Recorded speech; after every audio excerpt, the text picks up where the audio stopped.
Welcome to సాక్ష్యం TV. ముందుగా headlines చూద్దాం.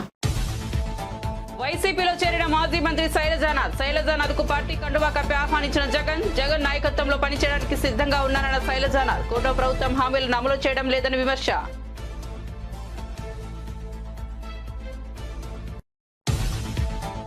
ఓవర్ యాక్షన్ చేయొద్దు, హైకోర్టు న్యాయవాదికి హైడ్రా కమిషనర్ రంగనాథ్ హెచ్చరిక. అమీన్పూర్ మున్సిపాలిటీ పరిధిలోని రాజగోపాల్ నగర్ లో పర్యటించిన రంగనాథ్.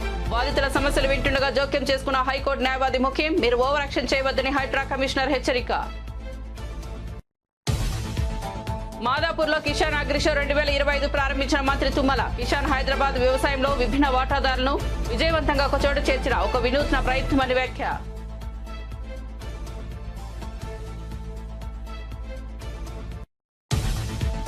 తండేల్ టికెట్ ధరలు పెంచాలని తెలంగాణ ప్రభుత్వాన్ని కోరలేదన్న నిర్మాత అల్లు అరవింద్. తండేల్ సినిమా టికెట్ ధరలు పెంచాలని ఆంధ్రప్రదేశ్ ప్రభుత్వాన్ని అడిగామన్న అరవింద్. తెలంగాణలో టికెట్ ధరలు పెరిగే ఉన్నందున ధరలు పెంచాలని కోరలేదని వివరణ. మహాకుంభమేళాలో అగ్ని ప్రమాదం. సెక్టార్ 18 శంకరాచార్య మార్గంలో మంటలు. అగ్ని ప్రమాదంపై సమాచారం అందుకున్న అగ్నిమాపక సిబ్బంది మంటలు ఆర్పే ప్రయత్నం.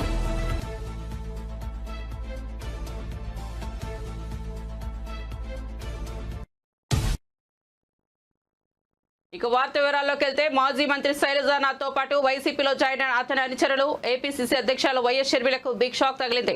ఇవాళ వైసీపీ అధినేత జగన్మోహన్ రెడ్డి సమక్షంలో మాజీ మంత్రి సాకే శైలజానాథ్ ఆ పార్టీలో చేరారు. ఆయనకు పార్టీ కండువా కప్పి జగన్ ఆహ్వానించారు. అలాగే అనంతరం డీసీసీ మాజీ అధ్యక్షుడు ప్రతాప్ రెడ్డి కూడా వైసీపీ తీర్థం పుచ్చుకున్నారు. ఈ సందర్భంగా సాకే శైలజానాథ్ మాట్లాడుతూ ఆంధ్రప్రదేశ్లోని కూటమి సర్కార్ చేస్తున్న ప్రజా వ్యతిరేక విధానాలపై పోరాటం చేయడానికి వైసీపీలో చేరానని చెప్పుకొచ్చారు. ప్రభుత్వ రంగ సంస్థలను ప్రైవేటుకు అమ్మేయడానికి తీవ్రంగా వ్యతిరేకిస్తున్నామని అన్నారు. ప్రయాగ్రాజ్ మహాకుంభమేళాలో మరోసారి అగ్ని ప్రమాదం చోటు చేసుకుంది. సెక్టార్ 18 శంకరాచార్య మార్గం వద్ద మంటలు చెలరేగాయి. అగ్నిమాపక సిబ్బంది ఘటనా స్థలానికి చేరుకుని మంటలను అదుపు చేస్తున్నారు. ప్రమాదానికి గల కారణాలు తెలియాల్సి ఉంది.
ఎమ్మెల్యేల రహస్య భేటీపై జడ్చల ఎమ్మెల్యే అనిరుద్ రెడ్డి స్పందించారు. ఎమ్మెల్యే భేటీ రహస్య భేటీ కాదంటూ వ్యాఖ్యానించారు. కోహినీర్ హోటల్లో లంచ్ చేశాం, తాను ఏ ఫైల్ కూడా మంత్రుల దగ్గరకు తీసుకెళ్లలేదని అనిరుద్ స్పష్టం చేశారు. నా నియోజకవర్గ సమస్యలపై సమావేశంలో మాట్లాడారు.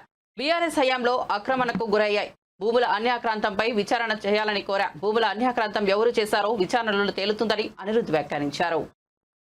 కాన్స్టిట్యూన్సీ ఇష్యూస్ ఏదున్నా కానీ లెటర్లు రాసి సీఎం గారికి ఇవ్వడం జరిగింది. ఏ ఇష్యూస్ అయినా కానీ గత బీఆర్ఎస్ ప్రభుత్వంలో చాలా సీలింగ్ ల్యాండ్లు కొన్ని పట్టా చేసుకున్నారు. అవన్నిటిపైన ఎంక్వైరీ చేయాలని చెప్పి రిటర్న్ ఇచ్చినారు.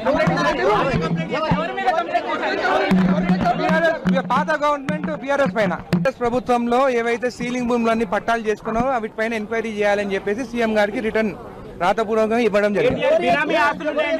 అదే బీఆర్ఎస్ బినామీ ఆస్తులు, బీఆర్ఎస్ లో బినామీ ఆస్తుల పైన యాక్షన్ తీసుకోవాలని ఈరోజే చెప్పినాను. జడ్చర్ల ఇష్యూస్ గురించి ఉదండపూర్ రిజర్వాయర్ కి రేట్ ఇంక్రీజ్ చేయాలి రైతులకు అని చెప్పి మాట్లాడడం జరిగింది. దాని తర్వాత మిడ్జిల్ మండలం ఎక్కడైతే సీఎం గారు ఫస్ట్ టైం జెడ్పీటీసీ అయినారో అక్కడ ద్యాపా గోపాల్ రెడ్డి వారి స్టాచ్యూ అక్కడ ఓపెన్ చేయాలి, వస్తా అని చెప్పినాడు. నెక్స్ట్ మంత్ టైం డేట్ ఇవ్వమని చెప్పినాడు.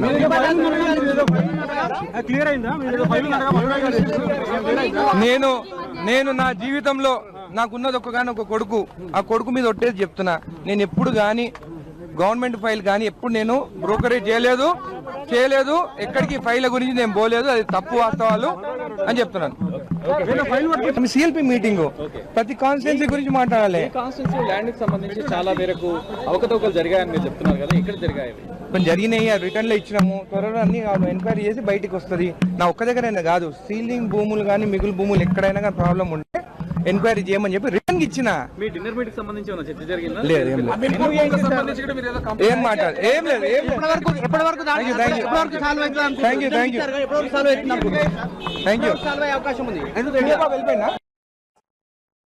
విశాఖలో గ్లోబల్ ఇండస్ట్రియల్ సమ్మిట్ నిర్వహించాం. ముఖేష్ అంబానీ, అదానీ తదితర పారిశ్రామికవేత్తలు హాజరై ఎంఓయూలపై సంతకాలు చేశారని మాజీ సీఎం జగన్ గుర్తు చేశారు. అదే చంద్రబాబు దావోస్ టూర్లో ఏమీ సాధించలేకపోయారని వ్యాఖ్యానించారు.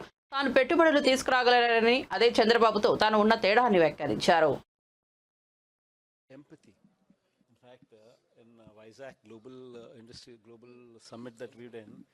Chandrababu, when somebody in state of Andhra Pradesh ever conducted, there were never these kind of people who would come there. Never did Mukesh Ambani come. Never did Adani's come. But when I had organized within the state of Andhra Pradesh Industrial Summit, we had so many of these people come. And all these people not only shared the dais, spoke well, and inked the MOUs. That is the difference between somebody like me versus somebody like Chandrababu Naidu. Chandrababu Naidu is the typical person who blackmails people. That is what you did not ask me that.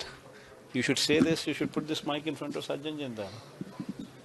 Then probably he will tell you better as to who blackmails whom. Intermediate పరీక్షల hall టికెట్లను WhatsApp governance లో అందించేందుకు ప్రభుత్వం నిర్ణయించింది. విద్యార్థులు WhatsApp ద్వారా శుక్రవారం నుంచి హాల్ టికెట్లను డౌన్లోడ్ చేసుకునే సదుపాయం కల్పించింది. ఫీజులు చెల్లించలేదని ప్రైవేట్ కళాశాల హాల్ టికెట్లు ఆపేయడం వంటి ఘటనలు లేకుండా ఈ నిర్ణయం తీసుకుంది. ఇప్పటికే వాట్సాప్ గవర్నెన్స్ ద్వారా 161 సేవలను అందిస్తున్న విషయం తెలిసిందే. ఇంటర్, ప్రథమ, ద్వితీయ సంవత్సరం కలిపి 10 లక్షలకు పైగా విద్యార్థులు ఉన్నారు. వాట్సాప్ నెంబర్ 9552300990 ద్వారా వారంతా హాల్ టికెట్లను డౌన్లోడ్ చేసుకోవచ్చు. త్వరలో 10వ తరగతి విద్యార్థులకు సైతం ఇలాంటి అవకాశం కల్పించాలని విద్యాశాఖ భావిస్తోంది. మాదాపూర్ హైటెక్స్ ఎగ్జిబిషన్ సెంటర్ వేదికగా ఏర్పాటు చేసిన ప్రతిష్టాత్మక 3వ ఎడిషన్ కిసాన్ అగ్రిషో 2025ను శుక్రవారం తెలంగాణ వ్యవసాయ శాఖ మంత్రి Tummala Nageswararao Kisan Forum private limited convener Niranjan దేశ్పాండ్తో కలిసి ప్రారంభించారు. వ్యవసాయ రంగ ప్రముఖులు, నిపుణులు, మార్గదర్శకులు, రైతులందరినీ ఒకే తాటిపైకి తీసుకురావడానికి కిసాన్ హైదరాబాద్ 2025 షోను ఏర్పాటు చేశారు. వ్యవసాయంలో అత్యాధునిక పురోగతిపై సంభాషణ, సహకారం, పరిశోధనకు ప్రోత్సాహకరంగా పనిచేస్తోంది. కిసాన్ హైదరాబాద్ 2025 వ్యవసాయం, పరిశ్రమలోని విభిన్న రంగాలకు చెందిన ప్రదర్శనకారులకు ప్రభావవంతమైన నివేదికను అందిస్తోంది. షో అన్నది ఆగిపోయిన ఫార్మ్ మెకనైజేషన్ స్కీమ్ ని మళ్ళీ ఈ సంవత్సరం నుంచి శ్రీకారం చుట్టింది. దీంట్లో భాగంగా ఈరోజు గౌరవ మంత్రివర్యులు కిసాన్ అగ్రి షో అన్నది హైదరాబాద్లోని హైటెక్స్లో ప్రారంభించారు. ఈ హైటెక్స్లో జరుగుతున్న ఈ కిసాన్ అగ్రి షో 3 రోజులు జరుగుతుంది. ఇక్కడ సుమారు 15 నుంచి 20,000 మంది రైతులు స్వచ్ఛందంగా ఇక్కడికి వచ్చి ఈ కిసాన్ అగ్రి షోలో పార్టిసిపేట్ చేసి ఇక్కడ వచ్చిన ఎగ్జిబిషన్స్ కానీ లేకపోతే ఇతర ఫార్మ్ మెకనైజేషన్ సంబంధించిన అన్ని వివరాలు వారు నేర్చుకోవడానికి అవకాశం ఉంటుంది. ఇదే విధమైన ఎగ్జిబిషన్స్ అన్ని జిల్లాల్లో ఏర్పాటు చేయాలని రాష్ట్ర ప్రభుత్వం నిర్ణయించింది. ఈ క్రమేపీ వచ్చే 3-4 నెలల్లో అన్ని జిల్లాల్లో ఇలాంటి ఎగ్జిబిషన్ పెట్టడానికి ప్రయత్నం చేస్తాం. కాబట్టి దయచేసి రైతులు ఈ యొక్క అదేవిధంగా వ్యవసాయ కార్యదర్శి రఘునందన్ రావు గారికి, విసి రాజిరెడ్డి గారికి, ఈనాడు వ్యవసాయంలో యాంత్రీకరణ తప్పనిసరి అయింది. కాబట్టి రైతులందరూ ఈ అగ్రి షోని పరిశీలించి తర్వాత ఆ యొక్క యంత్రాలను మనం ఏ రకంగా వాడుకుంటే వ్యవసాయ ఖర్చు తగ్గుద్ది, ఉత్పత్తి పెరుగుద్ది, దానివల్ల పంట మనకి లాభదాయకం అవుతుంది అనేటటువంటి ఆలోచనతో నిరంజన్ గారు ప్రతి సంవత్సరం ఏర్పాటు చేసేటటువంటి అగ్రి షోని సెక్రటరీ గారు చెప్పినట్లుగా జిల్లాల వారీగా కూడా ఏర్పాటు చేసి ఇక్కడికి రానటువంటి రైతులందరినీ కూడా ఈ యొక్క యాంత్రీకరణ మీద ఒక అవగాహన తీసుకొచ్చి ఈనాడు ప్రపంచంలో జరుగుతున్నటువంటి యాంత్రీకరణ ఫలితాలు తెలంగాణ రాష్ట్ర రైతాంగం కూడా అనుభవించేటట్టుగా ఈ సంవత్సరం నుంచి యాంత్రీకరణ మీద కూడా సబ్సిడీలు ఇచ్చి పెద్ద ఎత్తున చిన్న సన్నకారు రైతులను ప్రోత్సహించాలని చెప్పి రాష్ట్ర ప్రభుత్వం ముఖ్యమంత్రి రేవంత్ రెడ్డి గారి ఆదేశాలకు అనుగుణంగా మా శాఖ ఈ సంవత్సరం నుంచి యాంత్రీకరణ పెద్ద ఎత్తున రైతాంగానికి వచ్చేటట్టుగా చేయాలని చెప్పి ప్రభుత్వం సంకల్పించింది. కాబట్టి ముఖ్యంగా చిన్న సన్నకారు రైతులు ఉపయోగించేటటువంటి వాళ్ళ కష్టం ఆ 2 ఎకరాల్లో 3 ఎకరాల్లో వాళ్ళు సొంతంగా చేసుకునేటటువంటి యంత్రాలని విరివిగా ఇస్తే ఉపయోగపడుతుంది. కాబట్టి ముందుగా చిన్న సన్నకారు రైతులకు ఉపయోగపడేటటువంటి ప్లాట్ల విషయంలో కొనుగోలుదారులను కొందరు భయభ్రాంతులకు గురిచేసే ప్రయత్నం చేస్తున్నట్లుగా ఉందని హైడ్రా కమిషనర్ రంగనాథ్ అన్నారు. 2 వారాల్లో లోతుగా పరిశీలించి ఇరు వర్గాలు చెప్పింది వింటామని, అదే సమయంలో కోర్టు పరిధిలో ఉన్న అంశాలను కూడా పరిగణలోకి తీసుకుంటామన్నారు. అన్ని అంశాలను పరిగణలోకి తీసుకుని 2 నెలల్లో సమస్యను పరిష్కరిస్తామని తెలిపారు. రంగనాథ్ అమీన్పూర్ మున్సిపాలిటీ పరిధిలోని ఐలాపూర్లో గల రాజగోపాల్ నగర్ లో పర్యటించారు.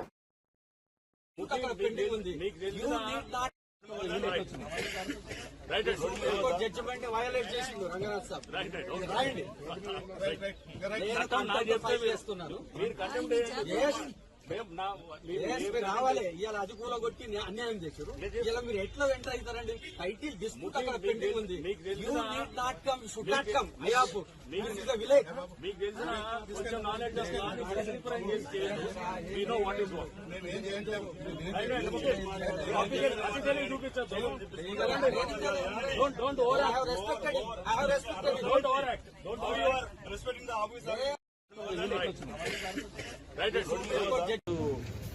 అమీర్పూర్లో ఉన్నటువంటి ఐలాపూర్ అట్లానే ఈ చక్రపురి కాలనీ లేఅవుట్ దీనికి సంబంధించిన కంప్లైంట్స్ కొన్ని మాకు ఈ మధ్య ప్రజావాణిలో రావడంతో అసలు ఏంటి దీని గురించి తెలుసుకుందామని చెప్పేసి ఇక్కడికి అమీర్పూర్ రావడం జరిగింది.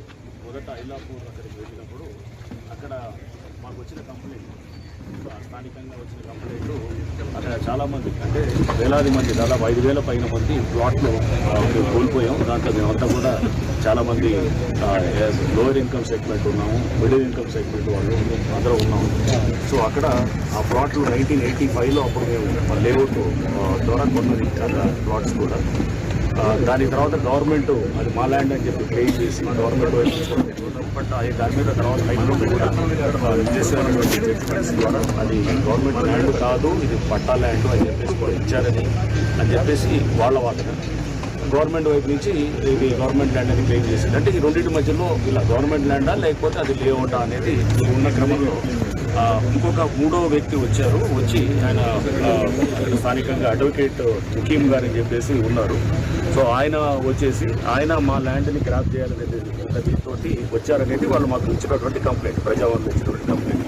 సో దాంట్లో ముఖీం అనే ఎవరైతే అడ్వకేట్ ఉన్నారో ఆయన స్థానికంగా ఆయనకున్నటువంటి బలాన్ని ఉపయోగించుకుంటూ కొంతమంది ఎస్టీ వాళ్ళని ముందు పెట్టి చేస్తున్నారు. చేసి దాన్ని అక్కడ నోటరీ చేసి దాన్ని అమ్మటము, కబ్జా చేయటము చేస్తుంటే కూడా 2023లో కూడా డిమాలిష్ చేశారు. డిమాలిష్ చేసి అంతకుముందు కూడా ఇదంతా కూడా దాని డిమాలిషన్ జరిగినాయి పలు సందర్భాల్లో. మొన్న కూడా అంటే 2023లో కూడా జరిగినాయి అని చెప్పేసి వారు పబ్లిక్ నుంచి మాకు తెలిసినటువంటి సమాచారం అంటే వాళ్ళు చెప్పింది. సో అంటే దీంట్లో వాళ్ళకి ఎటువంటి హక్కులు లేవు, ఎటువంటి లేవు అనేసి వాళ్ళు చెప్తున్నారు. బట్ ముఖీం గారు ఆయన ఏంటంటే హైకోర్టులో మేము కూడా వేసామని చెప్పి వారు కూడా చెప్పడం జరిగింది. ముఖీం మీద కూడా వీళ్ళు చెప్పిన కంప్లైంట్లో ఆయన ఇంతకుముందు మర్డర్ కేసులో ఉన్నారు, ఆయన మీద ఇదంతా ఉందని చెప్పేసి కూడా వారు చెప్పడం జరిగింది. ఎవరు కాలనీకి సంబంధించిన లేవచ్చు మర్డర్ కేసులో ఉన్నారని చెప్పి మా మీద మమ్మల్ని భయభ్రాంతులు చేస్తున్నారు అని చెప్పేసి మీరు చెప్పారు. ఏదైనా కానీ ఇవన్నీ కూడా మేము పరిశీలిస్తాము. వీరిని వారిని అన్ని వాదనలు విన్న తర్వాత. గంభీరావుపేట మండల కేంద్రంలో రెడ్డి సేవా సంక్షేమ సంఘం ఆధ్వర్యంలో నూతనంగా నిర్మించిన గణపతి ధ్వజయుక్త శ్రీ మహంకాళ అమ్మవారి దేవాలయం ప్రతిష్టాపన మహోత్సవంలో బీఆర్ఎస్ వర్కింగ్ ప్రెసిడెంట్ కేటీఆర్ పాల్గొన్నారు. భక్తులతో కలిసి ప్రత్యేక పూజలు నిర్వహించిన ఆయన దేవాలయ అభివృద్ధికి పూర్తి మద్దతు ఉంటుందని పేర్కొన్నారు.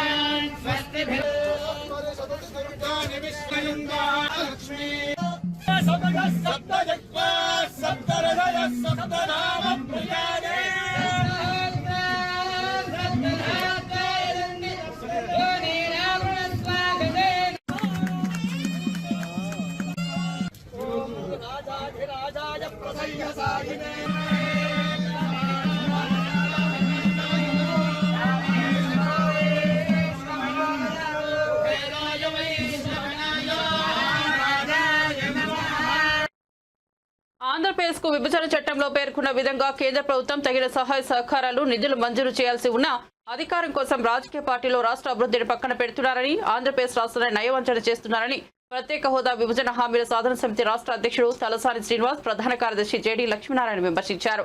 తిరుపతి ప్రెస్ క్లబ్ లో వారు మాట్లాడారు. ఆంధ్రప్రదేశ్ రాష్ట్రానికి రాయితీలు వస్తేనే ప్రయోజనం ఉంటుందని, ప్రత్యేక హోదా ఇచ్చి భవిష్యత్ తరాలకు బాటలు వేయాల్సిన ఆవశ్యకత పాలకులపై ఉందన్నారు. చర్చనీయాంశంగానే మిగిలిపోయింది. కానీ పార్లమెంట్లో అనేక మంది ఎంపీలు వీరందరూ కూడా ఆంధ్రప్రదేశ్ ప్రత్యేక హోదా గురించి మాట్లాడినప్పుడు అప్పుడు కేంద్ర ప్రభుత్వం యొక్క సమాధానం ఏంటంటే 14వ ఫైనాన్స్ కమిషన్ వచ్చిన తర్వాత మేము ట్యాక్స్ డెవల్యూషన్ అన్నది 42% పెంచడం జరిగింది, కాబట్టి ఏ రాష్ట్రాలకి ప్రత్యేక హోదా ఉండదు అన్నది వారు తీసుకున్న ఒక విధానం. కానీ అది మీరు తీసుకుంటూ వెళుతుంటే నార్త్ ఈస్టర్న్ స్టేట్స్ ఏవైతే ఉన్నారో ఈశాన్య రాష్ట్రాలు వాటికి ఆ హోదా కొనసాగుతూనే ఉంది. ఆ తర్వాత మీరు చూసుకుంటే 15th finance commission chairman NK Singh గారు రాసిన ఒక పుస్తకంలో కూడా ఆయన మెన్షన్ చేశారు పోర్ట్రేట్స్ ఆఫ్ పవర్ అని. ఎక్కడా కూడా 14వ ఆర్థిక సంఘం ఏ రాష్ట్రానికి ప్రత్యేక హోదా ఇవ్వకూడదు అని ఎక్కడా కూడా వారు మెన్షన్ చేయలేదు. కేంద్ర ప్రభుత్వం అనుకుంటే ఏదైనా రాష్ట్రానికి ప్రత్యేక హోదా ఇవ్వచ్చు అన్నది వారు చెప్పడం జరిగింది. ఆ తర్వాత కూడా ఈ ప్రత్యేక హోదా అన్నది అలాగే మిగిలిపోయింది. ప్రత్యేక హోదా సాధన సమితి ఆధ్వర్యంలో ఈవెన్ ఢిల్లీలో కూడా ఏపీ భవన్లో కావచ్చు, లేకుంటే జంతర్ మంతర్లో కావచ్చు, దీని గురించి నిరసన ప్రదర్శనలు కూడా చేయడం జరిగింది. అయినా కూడా ప్రత్యేక హోదా అలాగే ఉండిపోయింది. ఆ తర్వాత మిగతా హామీలు ఏవైతే ఉన్నాయో చట్టంలో వాటిని కూడా ఎక్కడా కూడా నెరవేర్చలేదు. ముఖ్యంగా బుందేల్ఖండ్ ప్యాటర్న్లో మన ఉత్తర ఆంధ్ర జిల్లాలు కానీ రాయలసీమ జిల్లాల్లో కానీ ప్రతి సంవత్సరం వారికి కేటాయించాల్సిన నిధులు కావచ్చు, మిగతా అనేక విషయాలు విభజన చట్టంలో పేర్కొన్న అనేక అంశాలు అలాగే ఉండిపోయాయి. ఆ తర్వాత మొన్న బడ్జెట్ చూసుకుంటే అందులో కూడా పోలవరం కూడా మన విభజన చట్టం ప్రకారం కేంద్ర ప్రభుత్వం ప్రాజెక్ట్ ఇది. అంటే కేంద్ర ప్రభుత్వం మొత్తం పోలవరాన్ని ఒక నేషనల్ ప్రాజెక్టుగా అందులో ప్రకటించడం జరిగింది. అంటే పోలవరం కట్టాల్సిన బాధ్యత కేంద్ర ప్రభుత్వం మీద ఉంది. ఆ తర్వాత అప్పుడు 2014లో ఉన్న రాష్ట్ర ప్రభుత్వం మేమే దీన్ని ఇంప్లిమెంట్ చేస్తామంటే అప్పుడు వీళ్ళు ఇంప్లిమెంటేషన్ ఇచ్చారు. దానికోసం ఒక పోలవరం అథారిటీ కూడా ఏర్పాటు చేయడం జరిగింది.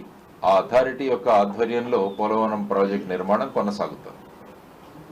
కానీ పోలవరంలో ఇప్పుడు ఈ బడ్జెట్లో చూసుకుంటే దీని ఎత్తు 41.15 మీటర్లకు మాత్రమే పరిమితం చేస్తున్నట్టు ఒక చిన్న క్లాస్ కనపడింది. అంత నీటి నిలువ 41.15. యాక్చువల్గా మీరు పోలవరం ప్రాజెక్టులో చూసుకుంటే నీటి నిలువ 45.72 మీటర్లు.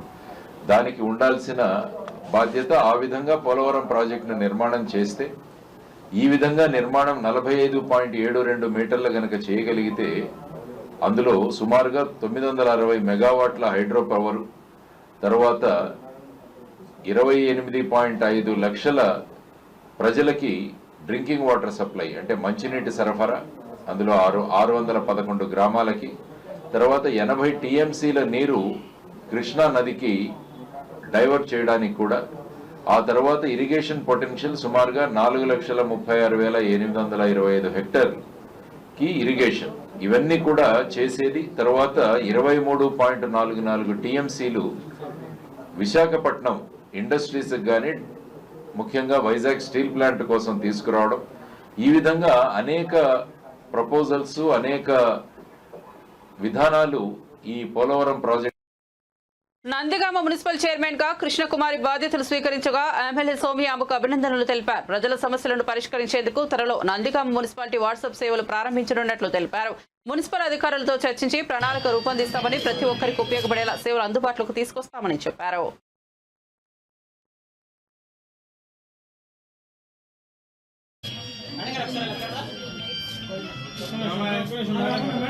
నాలుగో తారీఖున మరి రాష్ట్ర వ్యాప్తంగా సంచలనమైన నందిగామ మున్సిపల్ చైర్మన్ ఎన్నిక ఏ విధంగా జరిగిందో మనం చూసాము.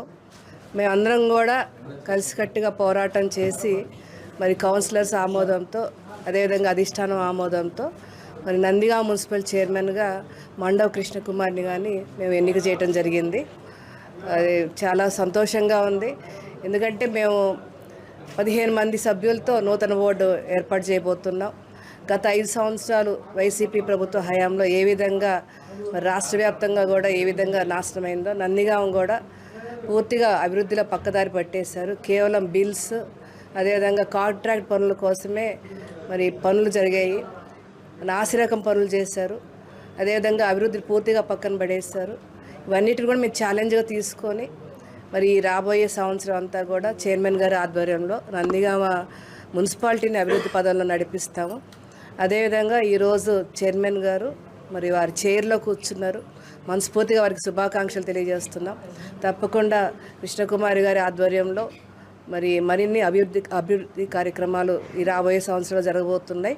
ముఖ్యంగా మేము కూడా కొత్త పరిపాలనకి మేము ఒక చిన్న ప్రణాళిక వేసుకుంటున్నాం. వాట్సాప్ గవర్నెన్స్ ఇక్కడ మున్సిపాలిటీలో కూడా తీసుకురావాలని ఒక ప్రణాళిక తీసుకొస్తాం.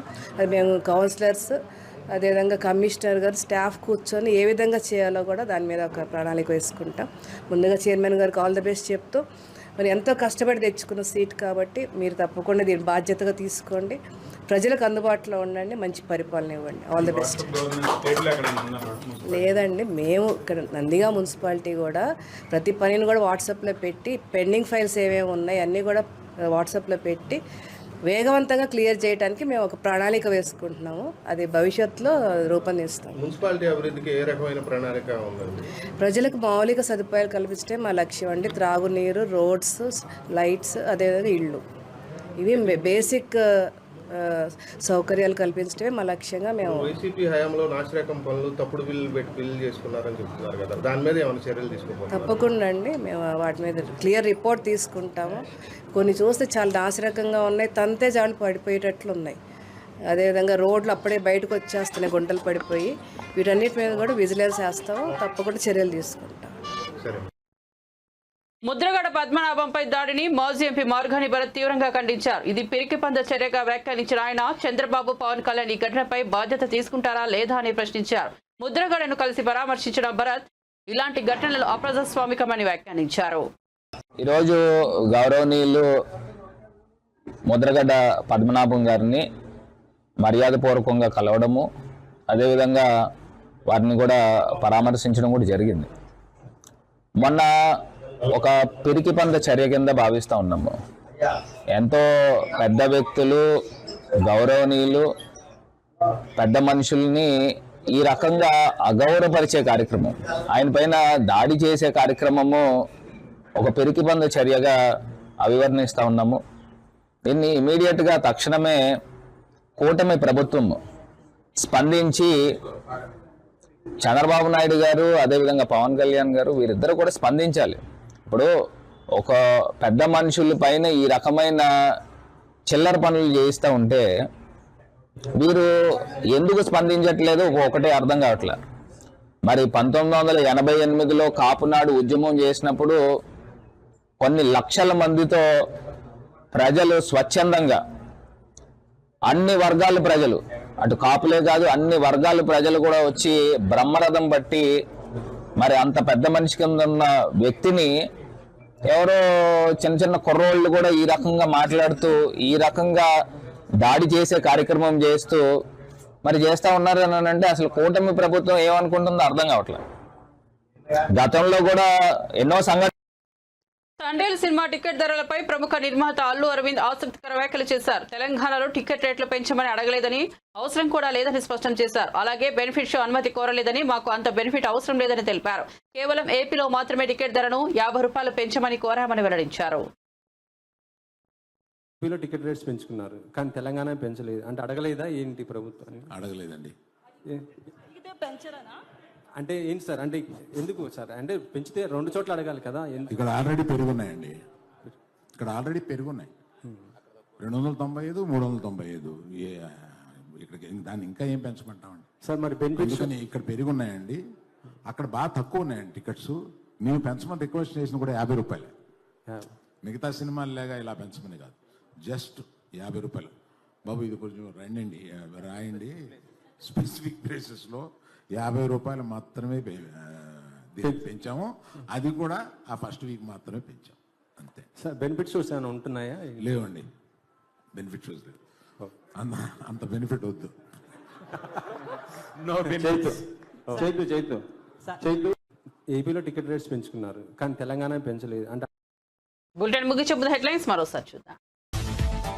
వైసీపీలో చేరిన మాజీ మంత్రి శైలజానాథ్కు పార్టీ కండువా కప్పి ఆహ్వానించిన జగన్ నాయకత్వంలో పనిచేయడానికి సిద్ధంగా ఉన్నారన్న శైలజానాథ్. కూటమి ప్రభుత్వం హామీలను అమలు చేయడం లేదని విమర్శ.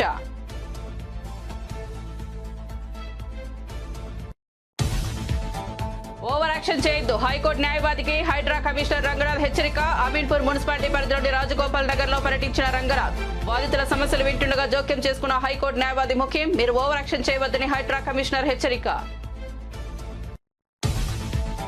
మాదాపూర్లో కిసాన్ అగ్రిషో 2025 ప్రారంభించిన మంత్రి తుమ్మల. కిసాన్ హైదరాబాద్ వ్యవసాయంలో విభిన్న వాటాదారులను విజయవంతంగా ఒక చోట చేర్చిన ఒక వినూత్న ప్రయత్నమని వ్యాఖ్య.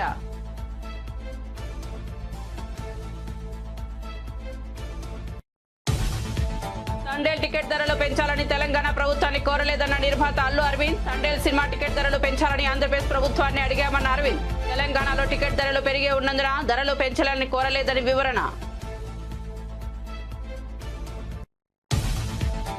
మహాకుంభమేళాలో అగ్ని ప్రమాదం. సెక్టార్ 18 శంకరాచార్య మార్గంలో మంటలు. అగ్ని ప్రమాదంపై సమాచారం అందుకున్న అగ్నిమాపక సిబ్బంది మంటలు ఆర్పే ప్రయత్నం.